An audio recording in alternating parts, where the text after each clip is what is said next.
हेच त्या ठिकाणी पहिल्यांदा दिसणारा हा अभंग आहे. म्हणून भगवान परमात्म्याचं मंगल या अभंगाच्या द्वारे या ठिकाणी केलेलं आहे.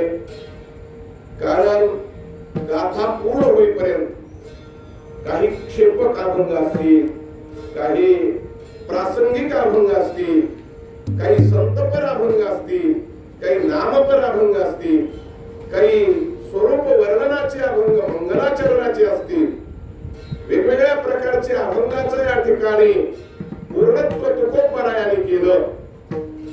परंतु जेव्हा गाथ्याला सुरुवात केली तेव्हा प्रथमच या ठिकाणी हा अभंग पहिल्याच या ठिकाणी सुरुवातीलाच त्यांनी त्याचं लेखन केलं. लक्षात ठेवा. म्हणून या अभंगाला जर विचार केला तर गाथ्याच्या संदर्भामध्ये ज्याप्रमाणे आपल्या अभंगाचा राजा ध्रुपद असतो, लक्षात ठेवा.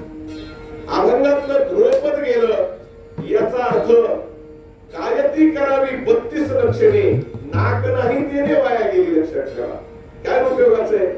तसं काय आहे तर ध्रुपद जर अभंगातलं काढलं तर त्याचा अन्वय अर्थ लावणं आपल्या चरण या ठिकाणी शक्य होत नाही. म्हणून तुकोबरायाने या अभंगामध्ये अन्वय अर्थ याचा अर्थ मंगलाचरणासाठी घेतलेला हा अभंग आहे. म्हणून संपूर्ण गाथ्याचं ध्रुवपद जर काय असेल तर हा अभंग आहे. म्हणून त्या अभंगाचं नमन त्या ठिकाणी करतायत आणि नमनासाठी सुद्धा विस्तारित वाढवलेला विषय नाही. त्या संदर्भात आपल्या वृत्तीला बरोबर घेतलेले. लक्षात ठेवा.